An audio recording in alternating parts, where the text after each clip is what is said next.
Il Postino in 3 words: fate, journey, love. I always like to say that audience members don't need to know anything before coming to any show. Especially with opera, it's always better to let it move you and transfix you. You don't need to see the movie, you don't need to read the book beforehand, because the opera, even though it's an adaptation of both of those things, really stands on its own as a fantastic piece of theater. And so I always encourage people to not read synopses or to look anything up, because it's so clear what the characters are going through in this piece.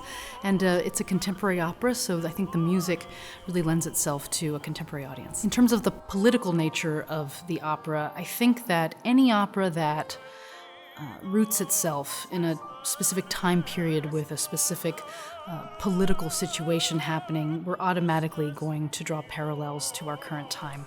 And I think that in this piece in particular, I'm leaving a lot of that to the imagination of the audience by giving hints of visual cues about the political situation. Of course, a lot of the situation is discussed among the characters, being that it is early 1950s Italy in a post-Mussolini world.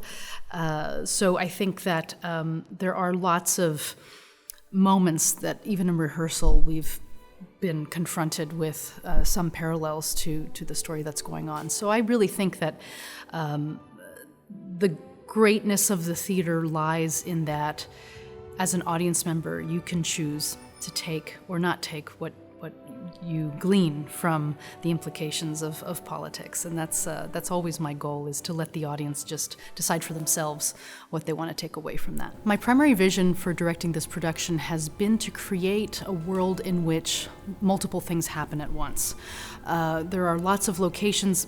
This opera is very cinematic in nature because of the adaptation of the film, primarily, and the book secondarily. And my desire has been to create a show that really flows well, but that also just roots you in the relationships of the characters rather than focusing on multiple locations. So we have one one turntable that moves the whole action constantly, and you can follow the journey of the characters very seamlessly from one scene to another. So I'm really excited about that. Neruda's poetry is extensively portrayed in the opera by way of, in particular, there's one large aria that Neruda sings that is the Ode to the Sea.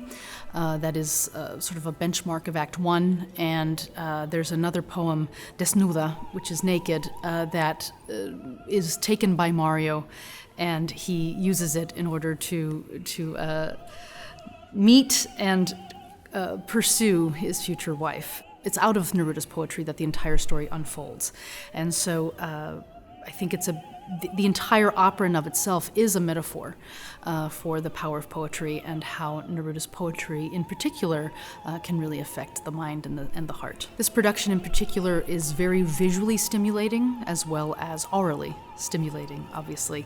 And I'm really excited to put this very poignant piece on stage here at Virginia Opera. So make sure that you go to the Virginia Opera website and grab your tickets.